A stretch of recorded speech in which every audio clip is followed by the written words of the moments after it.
Generation 6 marked a change in how Pokémon regions were constructed. After 4 years of Japanese-inspired regions and then another loosely based on New York, Kalos was introduced, which resembles its inspiration France much closer than previous regions. Sure, France has no native pandas, and I couldn't find a reliable source on whether France has a giant super weapon hidden beneath the ground, but aside from that, it's all remarkably similar. Nothing illustrates this matter more than the map of the region. Kalos is France, the northern half to be exact. Much more so than Unova ever was New York, or Kanto was Kanto, ironically enough. So I figured, why not take a dive into Kalos waters and look into the design origins of the region. Especially with Legend ZA coming up, it feels like the perfect moment. We begin, just like Pokémon X and Y do, in Vanilleville Town, a very small town in southern Kalos. It is based on Moulins, a similarly small town in central France, which corresponds with southern Kalos. Since Vanilleville Town is so tiny, there's not a whole lot to be said about the connection between the two, but the architecture of the village is seemingly based on a similar style of old terraced housing that is common in Moulins and the surrounding region. The way the 4 houses in Vanilleville Town appear to be connected might also be based on Maison Montaigne, one of Moulins' biggest tourist attractions. It's a large mansion containing a huge collection of artworks and other unique items, but more importantly for this video, has a design that is not too dissimilar from how Vanilleville Town ends up looking.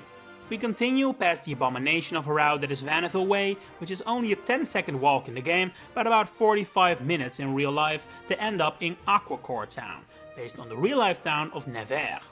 The town square of Aquacourt, which is like all it really is essentially a miniature version of the Place de la République in Nevers. The way the camera is placed in-game makes it so it's not super obvious, but concept art for the town removes any doubt. The few buildings the town has, specifically the southern one, is also strikingly similar to the Ducal Palace in Nevers, located right next to the Place. And considering Aquacourt has a river running through it, it has to be based on the Loire, which runs through the real-life Nevers. We continue past the Vance Trail, which is French for advance by the way, to end up in Saint-Élune Forest. While in-game it is very clearly based on Viridian Forest, having the exact same layout, its real-life inspiration is the forest of Fontainebleau, the most often visited forest in the entirety of France.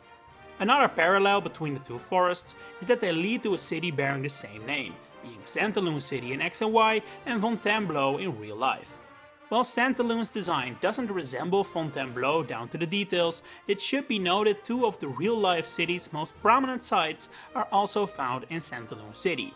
Fontainebleau houses the historic campus of the INSEAD Business School, which might have served as the inspiration for the trainer school.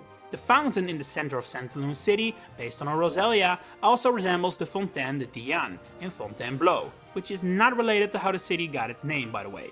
Furthermore, the route north of Saint-Élune, Parterre Way, is based on the gardens of Fontainebleau's palace, which features similar hedge mazes and colorful flowers laid out in a style that is literally known as parterre. They also share a characteristic round fountain in the center. To the east of Saint-Élune we find Route 22, Détourné Way, which translates to Way to Divert. This route features a racing track for Rhyhorn, which is most likely based on the real-life racetrack near the aforementioned Nevers. It was previously used as a Formula 1 course, and even has stands resembling the observation zones found on Détourné Way. Our next destination is Lumiose City, which I surely don't have to tell you is based on Paris, even sharing a similar route map design.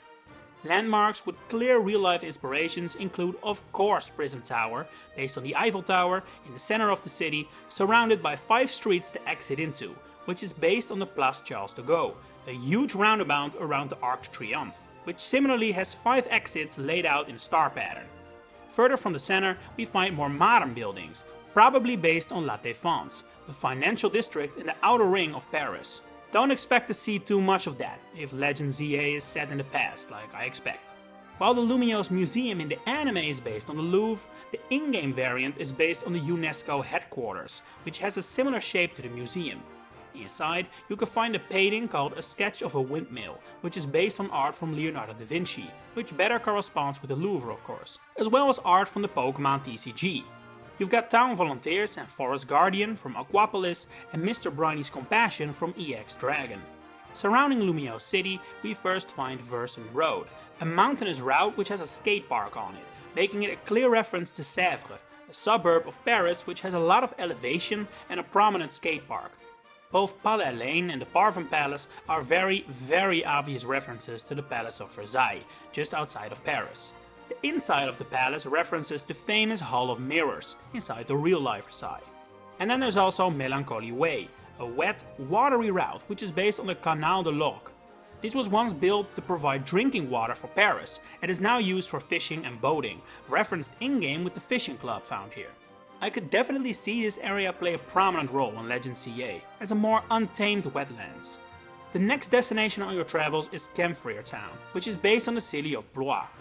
This is made especially clear thanks to the castle right next to it, Charbonneau Castle, which is based on the Chateau of Blois, the former home of the King of France during the Renaissance. Fittingly close by is Rivière Walk, which means river walk.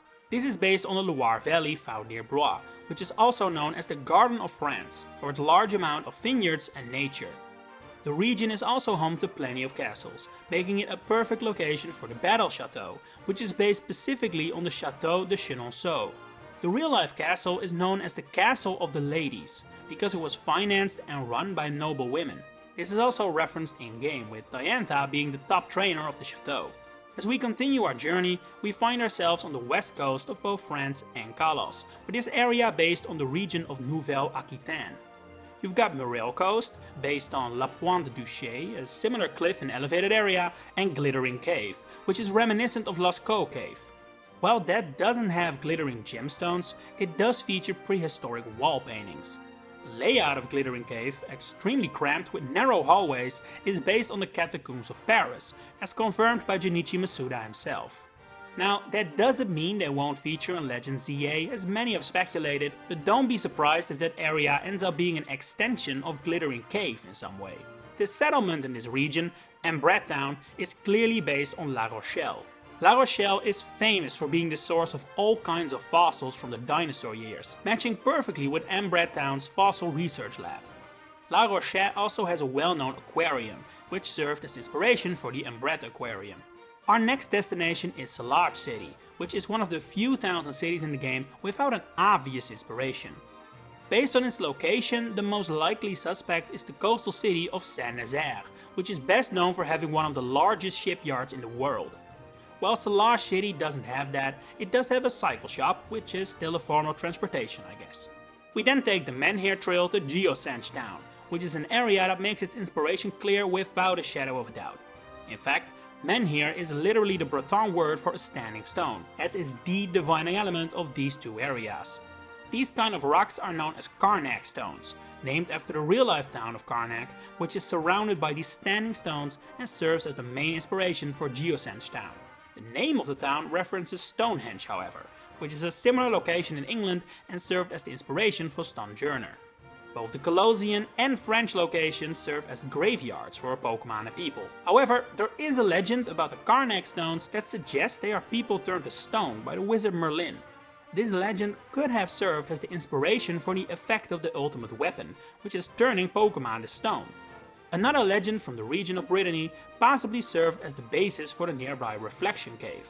It's said caves in this area are the homes of fairies, who use the bright quartz and gemstones as mirrors to look at themselves. Considering the design of Reflection Cave, it's easy to see why that's a connection you can make. We emerge at the other side of the cave to find ourselves in Chaleur City, which is loosely based on Saint-Malo. Not only is this city walled, just like Chaleur City in the anime, it also has a path leading to a nearby island that can be walked across if the tide is right, similar to how Chaleur City leads into the Tower of Mastery. The tower itself, though, is unmistakably based on Mont Saint-Michel. The resemblance is uncanny, even more so in the anime. They're also found on basically the same spot on the map. We head west to Forest Road, which is based on the Pays d'Auge region in Normandy, famous for its farmlands, cheese and dairy. This is reflected in the Bas de Mer Ranch, with the Skiddaw foraging about. While we have so far constantly been talking about France, and rightly so, there is actually one area of Kalos, which, if it reflected real life, is actually a part of Galar, being the Sea Spirit's Den, where the legendary birds can be found. Located in Azure Bay, which is based on the English Channel, this island is based on Alderney, one of the Channel Islands, which is a part of the United Kingdom and not France. Coumarine City is very much based on a French city though, being Le Havre, a port city famous for its monorail. The design of the cities is also similar, with the coastal part serving as a port and tourist attraction, while the north is where the actual citizens live. South of Coumarine City are the Lumiose Badlands, which don't have a direct reference since France has no arid areas, but there is the Pays de Bray, which has a lot of clay. Not very visible on the surface, mind you, but it's there. Found in the Badlands is the Kalos power plant, which is most likely based on the actual Saint-Laurent power plant, which is nuclear instead of solar though. I hope for the sake of the French that the doors in the real power plant do open. The next path we take is the Laveur Nature Trail to guide us towards Lumiose City. Both these areas are based on the region surrounding the city of Amiens, which, just like Lumiose City, prides itself on its wooded heritage and is one of the greenest cities in France. This city is right next to the Hortillonnage d'Amiens, which is an historic swampland, just like the nature trail. Unfortunately, the next few routes we traverse don't really appear to be directly based on anything, more so the general vibe of the region. For example, the Ardennes are a mountainous area near Belgium and correspond on the map with the Frost Cavern, but this region isn't exactly always snowy like say the Alps are. The next few towns and cities remain heavily based on France though, beginning with Dendemill town, which is inspired by Charleville, known for its windmills. Anastar City is based on Strasbourg, which features a similar design with plenty of canals and water flowing about. Most importantly though, Strasbourg has an astronomical clock located in their cathedral, which served as inspiration for one of Kalos' best known landmarks, the Anastar sundial. Coroway town is a munch, I think that's fair to say, and the same thing applies to the most likely inspiration, Molsheim, the town just outside of Strasbourg, which is surrounded by several waterfalls, just like Coroway town features prominently. By the time we come to Snowbell City, we have effectively traveled through what we in the real world call the French Alps, to reach a town based on Besançon. The permanent snow you find in this city is not very common in France, but it is found in the Jura Mountains, which are right beside Besançon, so it's not unlikely that if Game Freak visited the town, it may have been snow covered when they did. Also found in this area is the Jura National Park, which probably served as inspiration for the safe haven that is the Pokémon Village. As we head to Victory Road, we find the Cave and Dernier Way, to be based on the Bourgogne, which features hills, mountains and the Plateau des Mi-Étangs, which, considering the many Kanto reference in Kalos, may be the reason Game Freak made this be the way to the Pokémon League as a nod to the Indigo Plateau. Oh, and Dernier means last, referring to this being the final route. The imposing building of the Pokémon League may thus be found in the Poké Bourgogne, but the building it's based on is somewhere else entirely. The Notre Dame in Paris served as the inspiration for its architecture, albeit with a few more glowing lights. In the post-game we find ourselves in Kalos City, which is based on Lyon. It has the same sovereign position on the map as an open-air zoo like the French Safari, has a train connection directly to Paris, and the plateau with the Battle Maison on it corresponds directly to the Hôtel de Ville, the city hall of Lyon. And that is exactly how France matches Kalos. Did you learn something new or want me to tackle other regions in this way? Leave a comment to let me know. If you enjoyed the video, please consider giving it a like and subscribing to the channel to stay updated on all my future Pokemon content coming up. For now, thanks for watching and enjoy the rest of your day.